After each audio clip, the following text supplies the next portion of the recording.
ये क्वेश्चन आप नोट कर लीजिए।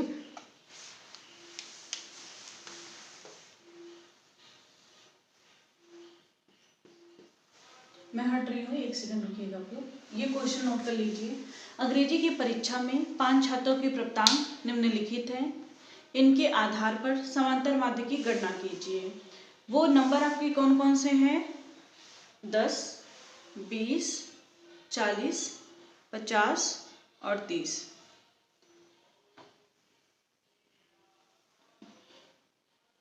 चलिए अब क्या देखते हैं, ये हमारा किसमें है? अवर्गीकृत आंकड़ों में हमारा क्वेश्चन है कि अंग्रेजी की परीक्षा में, एक अंग्रेजी की परीक्षा हो रही है, उसमें 5 छात्रों के प्राप्तांक दिए हुए हैं और हमें क्या निकालना है? समांतर माध्य की गणना करनी है। हमारा नंबर क्या है? 5 छात्रों के नंबर है 10 नंबर, 20 नंबर, 30, 40 नंबर, 50 नंबर और 30 नंबर। आपका फार्मूला क्या है? हमने, चलते हैं इसका सोल्यूशन करते हैं, सोल्यूशन देखते हैं इसका सोल्यूशन क्या है। तो यहाँ पे क्या दिया था? x बार यानी समांतर माध्य इक्वल टू क्या है? Sigma x divided by n। ये क्या है? आपका फार्मूला है। आप सब लोग क्या करिए, जितनी बार भी आपको क्वेश्चन दिया जा रहा है उतनी बार आप अपनी अपनी कॉपी में फार्मूला लिखिए। चलिए करते हैं इस क्वेश्चन को। अभी क्वेश्चन क्या है? हमारा फार्मूला दिया हुआ है, समांतर माध्य की हमको गणना करनी है। ये हमारा मीन का क्वेश्चन है, मीन हम पढ़ रहे हैं। उसमें अवर्गीकृत आंकड़े, वर्गीकृत आंकड़े, दो प्रकार से समांतर माध्य की गणना की जाती है। उसमें जो है हम पहला पढ़ रहे हैं अवर्गीकृत यानी अनग्रुप डाटा का क्वेश्चन पढ़ रहे हैं। इसमें है कि अंग्रेजी की परीक्षा में 5 छात्रों के प्राप्तांक निम्नलिखित है, इसके आधार पर समांतर माध्य की गणना कीजिए। तो आपका फार्मूला समांतर माध्य इक्वल टू क्या होता है? Sigma x divided by sigma x bar equal to होता है sigma x divided by n, जहाँ पे x बार इक्वल टू समांतर माध्य है, सिग्मा क्या करता है? पदों का योग दिखा रहा है, और x क्या है? हमारे दिए हुए प्राप्तांक है, और डिवाइडेड बाई n क्या है? जो n हमारा बटे में है वो क्या देख रहा है? पदों की संख्या। चलते हैं। अब देखिए बहुत से लोगों को बिल्कुल भी मैथ नहीं आता, स्पेशली उनके लिए ये चीजें हैं। तो यहाँ पे देखिए क्या करिए आप, इसी फार्मूले में, सेम इसी फार्मूले में क्या करिए? वैल्यू को रख दीजिए। x बार हो गया इक्वल टू सिग्मा, सिग्मा मतलब क्या होता है? जोड़ दिखा रहा है, जोड़ दिखा रहा है मतलब क्या है? ये जितने भी नंबर दिए इनको जोड़ लीजिए। अब जोड़ेंगे कैसे? अब 10 दिया है, 10 लिख लीजिए, प्लस लगा दीजिए, प्लस 20 लगा दीजिए, फिर प्लस करिए, यहाँ पे कितना है? 40 दिया हुआ है, 40 लिख दीजिए, फिर यहाँ क्या है? 50 है, 50 लिख दीजिए, फिर जोड़ का साइन लगाइए यानी सम का साइन लगाइए, यहाँ पे कितना है? 30 है। अब क्या दिया है? इसके बाद क्या दिया है? बटे। ये लंबी लाइन खींचिए, इसको बटे बोलते हैं। ये हमने लंबी सी लाइन खींच दी। अब यन दिया है, यन मतलब क्या होता है? पदों की संख्या। अब पदों की संख्या कितनी है? ये देखिए पहली संख्या, ये देखिए दूसरी संख्या, ये हमारी हो गई तीसरी संख्या, ये हो गई चौथी संख्या, और ये हो गई हमारी पांचवी संख्या।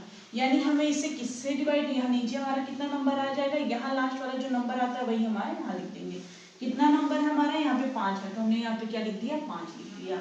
अब क्या लिखेंगे? x बार हमारा है, x बार ऐसे लिख देते हैं, बराबर का साइन है, यहाँ पे बराबर का साइन लगाएंगे।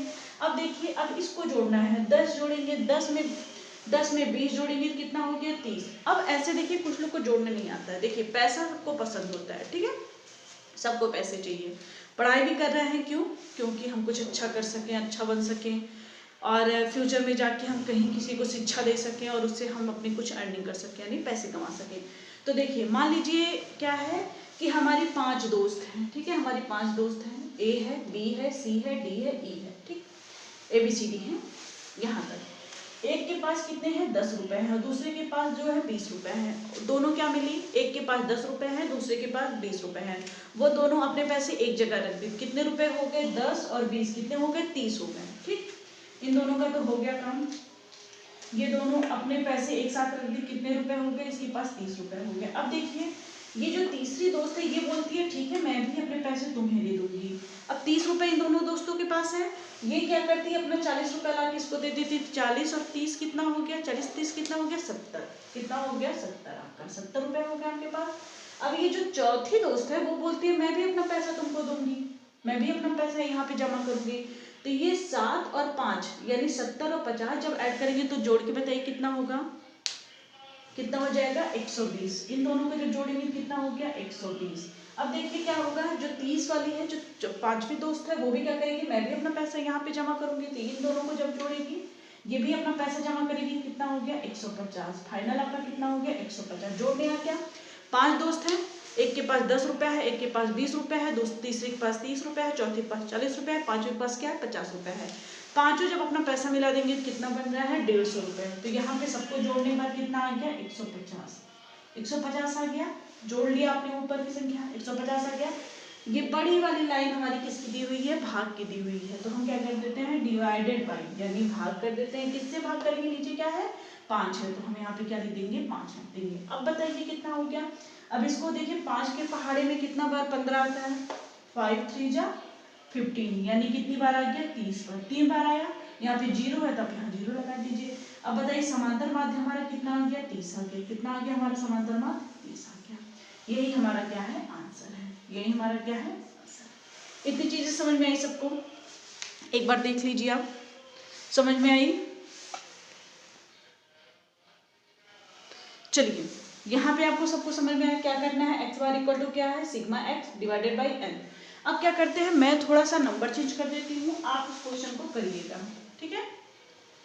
उस क्वेश्चन को आपको करना है, आप इसको करके मुझे कमेंट बॉक्स में मैसेज करिएगा आपका आंसर कितना आया है।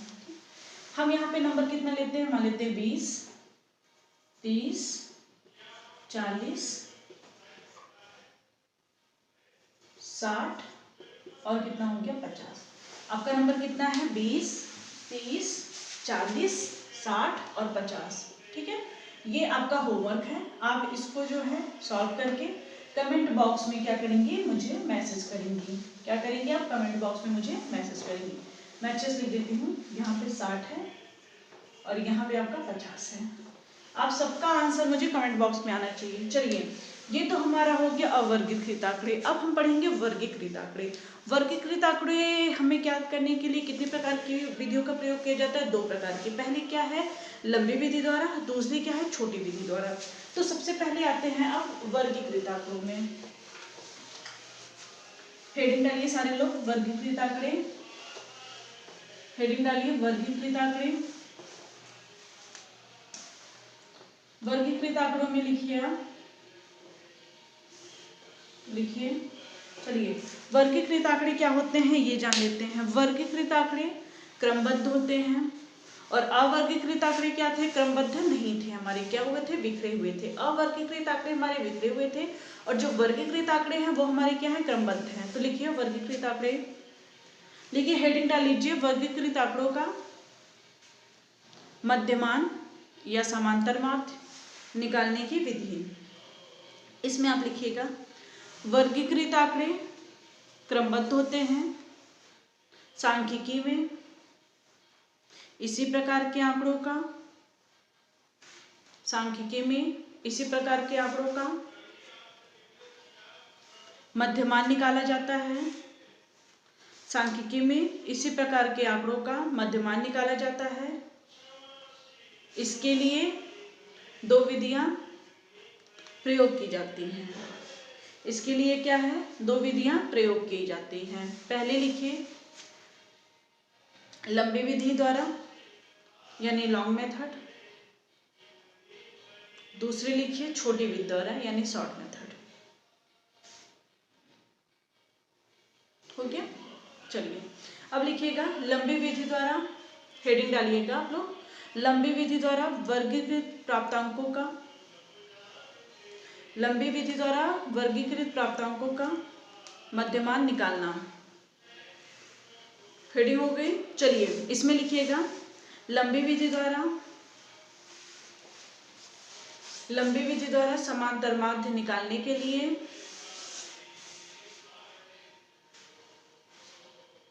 लंबी विधि द्वारा समांतर माध्य निकालने के लिए निम्न सूत्रों का प्रयोग किया जाता है। लंबी विधि द्वारा समांतर माध्य निकालने के लिए निम्न सूत्रों का प्रयोग किया जाता है। अब चलते हैं हम सूत्र देखते हैं, हमारा सूत्र क्या है। चलिए समांतर माध्य को हम किससे प्रदर्शित करते हैं, एक्स बार से। किससे प्रदर्शित करते हैं, एक्स बार से। एक्स बार इक्वल टू कितना होता है sigma f d divided by sigma F, ठीक है। ये लिख लीजिए लंबी विधि द्वारा है। क्या है? लंबी विधि द्वारा। मैं यहाँ पे लिख दे रही हूँ लंबी विधि द्वारा है। ठीक है। वर्गीकृत आंकड़े में इसमें हम क्या पढ़ रहे हैं? इसमें हम पढ़ रहे हैं समांतर माध्य। समांतर माध्य। समांतर माध्य में हम क्या पढ़ रहे हैं? वर्गीकृत आंकड़े।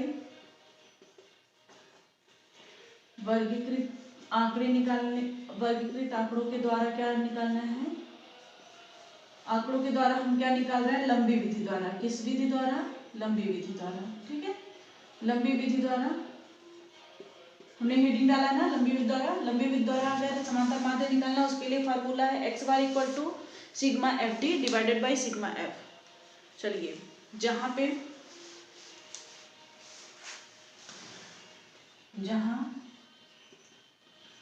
क्या है? x बार इक्वल टू सबको पता है, सिग्मा का मतलब सबको पता है ना, सिग्मा का मतलब सबको क्या पता है? क्या होता है सिग्मा? मतलब योग होता है। यहाँ पे यफ कितनी है? यफ क्या है? ठीक है। और क्या आता है हमारा? डी। ठीक है। क्या आ रहा है? एक्स बार इक्वल टू लिखिए समांतर माध्य। एक्स बार इक्वल टू लिख दीजिए समांतर माध्य।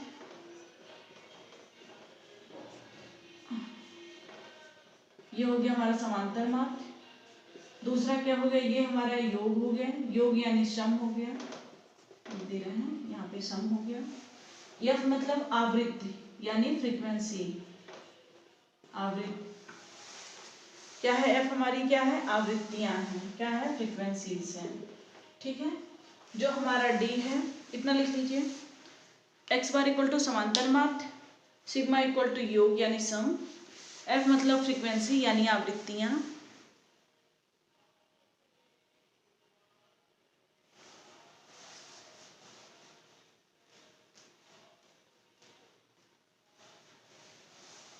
इतना हो गया।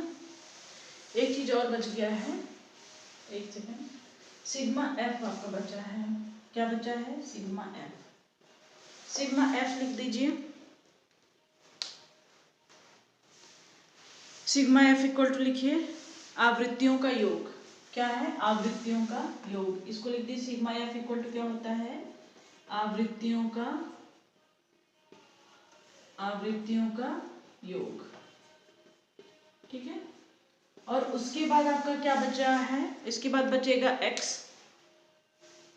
सॉरी, एक सेकेंड, सॉरी, यहाँ पे fx होगा। एक सेकेंड, एक गलती हो गई, यहाँ पे x बना लीजिए। x बार इक्वल टू होता है sigma fx divided by sigma f। वही मैं सोच रही हूँ कि x कहाँ चला गया। तो x आपका लिख दीजिए, x लिखिएगा। आप सारे लोग यहाँ फार्मूले में थोड़ा सुधार कर लीजिए। x बार इक्वल टू होता है sigma fx divided by sigma f, जहाँ पे x बार इक्वल टू समांतर माध्य, सिग्मा यानी योग हो गया, सिग्मा fx मतलब आवृत्तियों का योग हो गया। यहाँ पे f क्या है? आपकी आवृत्ति यानी फ्रीक्वेंसी है, सिग्मा मतलब आपका योग है, और x लिख लीजिए वर्गांतरों के मध्य बिंदु। x इक्वल टू लिख लीजिए वर्गांतरों के मध्य बिंदु। क्या हो जाएगा? वर्गांतरों के मध्य बिंदु। ये हो गया। इतना लिख लिया आप लोगों ने। चलिए, अब इस पे हम क्या करेंगे? इस पे हम क्वेश्चंस करते हैं। ठीक है। अपने क्वेश्चन लगाते हैं, कैसे इस पे क्वेश्चन बनेगा हमारा। चलिए, समांतर माध्य में आप वर्गीकृत आंकड़ों के द्वारा जो है समांतर माध्य की गणना करना सीख रहे हैं। उसमें भी आप लंबी विधि का प्रयोग कर रहे हैं। लंबी विधि के द्वारा अपने समांतर माध्य की गणना कैसे करनी है वो चीज सीखते हैं। यहाँ पे क्या दिया है? निम्न आवृत्ति विवरण का समांतर माध्य ज्ञात कीजिए। क्या है हमारा क्वेश्चन? दिया x दे दिया, हमारा f दे दिया। अब ये बताइए, लंबी विधि द्वारा समांतर माध्य की गणना करने के लिए हमारा फार्मूला क्या होता है? सारे लोग बोलिएगा, फार्मूला हमारा क्या होता है? सारे लोग बोलिए मेरे साथ। x बार इक्वल टू क्या होता है? Sigma fx divided by sigma f, जहां पे x बार इक्वल टू क्या है हमारा? समांतर माध्य। सिग्मा मतलब क्या होता है? हमारा योग होता है। सिग्मा fx मतलब आवृत्तियों का योग। x हमारा क्या है? वर्गांतर के मध्य बिंदु। वर्गांतरों के मध्य बिंदु। f हमारा क्या है? फ्रीक्वेंसी है। ठीक है। इतनी चीज समझ में आ गई। अब देखिए, हमको यहाँ क्या निकालना है? आपका x दिया है, f दिया है, ठीक है। आपको fx निकालना है। fx निकालने के लिए आप क्या करेंगे, यहाँ पे आपको क्या निकालना है, fx निकालना है। fx निकालने के लिए क्या करेंगे, आप सबसे पहले ध्यान से समझिएगा, कोई अभी लिखेगा नहीं, आप ध्यान से समझिए क्या होता है। fx निकालने के लिए आप क्या करेंगे, इन दोनों नंबर का क्या करेंगे, मल्टीप्लाई करेंगे। 6 5 जा 30, कितना हो जाएगा, 6 बच्चे 30, 6 5 जा कितना हो गया, 30 हो गया। कितना हो गया, 6 5 जा 30 हो गया। अब देखिए 7 8 जा, ये 7 है, 8 सत्ते 56, 7 8 जा 56, कितना हो गया 56। अब इन दोनों का मल्टीप्लाई करिए, 8 9 जा, क्या इन दोनों का मल्टीप्लाई हुआ, इन दोनों का मल्टीप्लाई होगा, इन दोनों का मल्टीप्लाई हुआ, 8 9 72, 8 9 जा 72 आपका हो गया। अब 9 और 12 का मल्टीप्लाई कीजिए, 12 9 कितना होता है, 108, कितना हो जाएगा 108। अब ये क्या है, 10 और 6 का मल्टीप्लाई करिए, 10 6 60, 10 6 जा 16। अब क्या निकालना है, आपका fx आ गया, आपकी कौन सी वैल्यू आ गई, fx आ गई। अब सिग्मा, सिग्मा का मतलब क्या होता है, योग होता है। अब यहाँ आपका इतनी इतनी चीजें आपकी आ गई। अब यहाँ पे देखिए आपको यहाँ से क्या मिल गया, x बार निकालने के लिए fx आपको इतना मिल गया, fx मिल गया है और यहाँ से f मिला है, ठीक है, ये f मिला है आपको और ये fx मिला है। ये सिग्मा, सिग्मा का मतलब मैंने क्या बताया था, सिग्मा का मतलब योग होता है। अब आपको क्या करना है, यहाँ पे अगर सिग्मा लगाना है आपको, तो सिग्मा का मतलब योग होता है, तो उसमें क्या करना, आपको ये सारे जितने नंबर दिए हुए सबको जोड़ना है। चलिए अब जब आप इसको जोड़ने जाते हैं, 8 2 कितना हो जाएगा, 10 हो जाएगा, उसमें 6 ऐड करेंगे कितना हो जाएगा, 16। 16 का आप कितने लिखे, 6 लिख दिया आपने, 1 कैरी है। चलिए 7 और 3 10 हो गया, 5 15 हो गया और 6 कितना हो गया, 15 6 21 हो गया और 1 कैरी 22 हो गया। आपका कितना हो गया, 2। कितना कैरी हो गया, 2 हो गया, 2 और 1 कितना हो गया, 3 हो गया। तो सिग्मा fx कितना हो गया, 326। इतनी चीजें समझ में आई। क्या किया हमने, हमारा x और f दिया हुआ था, fx निकालने के लिए हम क्या करते हैं, इन x की वैल्यू और f की वैल्यू दोनों को क्या करते हैं, मल्टीप्लाई करते हैं। यहाँ पे 6 और 5 को मल्टीप्लाई किया 30 हुआ, 7 और 8 को मल्टीप्लाई किया 56 हुआ, 8 और 9 को मल्टीप्लाई किया 72 हुआ और 9 और 12 को मल्टीप्लाई किया 108 हुआ, यानी 108 हुआ और 10 और 6 को मल्टीप्लाई किया कितना, सिग्मा क्या हो रहा है, 4 1 जा 4 हो गया। इसको माइनस करेंगे कितना आ जाएगा, 2 आ जाएगा। यहाँ पे क्या करेंगे, दशमलव लगाएंगे, दशमलव जैसे ही लगाएंगे यहाँ पे 0 बढ़ जाएगा। तो 4 5 जा कितना हो गया, 20, कितना हो गया 20। इन दोनों को माइनस कर देंगे, कट जाएगा। अब देखिए आपने 4 से भाग दिया यहाँ पे, लेकिन 40 है, तो आपका क्या करेंगे, ये जो दशमलव है यहाँ पे जितना 0 है उतना अंक आपके कितने तरफ ले जाएंगे, बाएं तरफ ले जाएंगे। तो x बार की वैल्यू आपकी कितनी आ गई, 8.15, कितनी आ गई, 8.15। इतनी चीजें समझ में आ गई। ये क्वेश्चन सबको समझ में आ गया। चलिए इसमें मैं आपको एक क्वेश्चन और देती हूँ, वो करिएगा। चलिए एक क्वेश्चन और करवा देती हूँ आपको। चलिए सेम क्वेश्चन है, हमने दूसरा क्वेश्चन दिया, एक क्वेश्चन मैंने आपको समझा दिया, अब दूसरा क्वेश्चन आपको है वो दिया है मैंने। ये क्या है, x की वैल्यू दी हुई है 12 20 19 18 17 16 15 14 13 12 11, यानी 11 तक है 20 से लेके। और f की वैल्यू दी हुई है 1 2 4 8 11 10 7 4 2 1, इतना है। तो आपको क्या वैल्यू, आपको देखिए समांतर माध्य का मान कितना होता है, समांतर माध्य इक्वल टू कितना होता है, समांतर माध्य इक्वल टू क्या होता है, सिग्मा fx डिवाइडेड बाय क्या होता है, सिग्मा f, क्या हो जाएगा, सिग्मा f। ये आपका फार्मूला है। अब देखिए क्या करना है, मैं आपको सिंपल सा समझा देती हूँ, ये भी आपका होमवर्क रहेगा। इसके पहले मैंने एक होमवर्क दिया है, अवर्गीकृत आंकड़े के द्वारा समांतर माध्य की गणना करना, उसमें मैंने एक क्वेश्चन दिया है। और अब वर्गीकृत आंकड़े के द्वारा समांतर माध्य की गणना करने में लंबी विधि द्वारा हम पढ़ रहे हैं, तो लंबी विधि द्वारा मैंने एक क्वेश्चन समझा दिया है, दूसरा क्वेश्चन मैं आपको समझा दे रही हूँ। इसको क्वेश्चन को सॉल्व करके आपको कमेंट बॉक्स में मैसेज करना है। इसमें क्या करना है, 20 और 1 को मल्टीप्लाई करेंगे, fx दिया है, fx का मतलब क्या है, इन दोनों को वो क्या कर दीजिए, मल्टीप्लाई कर दीजिए, यानी गुणा कर दीजिए। 20 से करने 20 हो गया, 19 दूनी 38 हो गया। इसी तरह आपको 17 और 18 का गुणा करते जाना है, 17 और 8 का मल्टीप्लाई करेंगे, 11 16 का मल्टीप्लाई करेंगे, 15 10 का मल्टीप्लाई करेंगे, 14 7 का मल्टीप्लाई करके लिखेंगे, 17 और 4 का मल्टीप्लाई करेंगे, 12 2 का मल्टीप्लाई करेंगे और 11 और 1 का मल्टीप्लाई करेंगे। जितना भी आपका आएगा, क्या निकालना है, सिग्मा fx। ये fx कॉलम है, fx आएगा तो सिग्मा है यानी योग है, तो क्या करेंगे, जितना ये fx आएगा सबको जोड़ लेंगे। उसके बाद क्या करेंगे, f है एफ का कॉलम है, सिग्मा एफ निकालना है तो इस जितना भी नंबर दिया है सबको जोड़ लेंगे। इन सबको जोड़ने के बाद एक्स इस फॉर्मूले में रख देंगे। एक्स बार इक्वल टू क्या लेंगे, एफ एक्स का जो यहाँ पे वैल्यू आएगी जोड़ने के बाद वो लिख देंगे यहाँ पे, फिर बट्टे का साइन में बट्टे लिखेंगे, सिग्मा एफ इन सबको जोड़ने के बाद जितना आएगा नीचे उतना लिख देंगे, ठीक है। उसके बाद क्या करेंगे, आपको जो है उसको सिंप्लीफाई कर लेना है, यानी उसको भाग दे के सॉल्व कर लेना है। ये क्वेश्चन करिएगा, उसके बाद हम आप लोग के मैसेज पे आगे के वीडियो लेके आएंगे। धन्यवाद। और अगर आपको वीडियो अच्छी लग रही है तो इसे अपने दोस्तों के साथ ज़्यादा से ज़्यादा शेयर करिए और चैनल को सब्सक्राइब कर लीजिएगा जितने लोगों ने नहीं किया है, वीडियो को लाइक भी कर दीजिएगा। Thank you.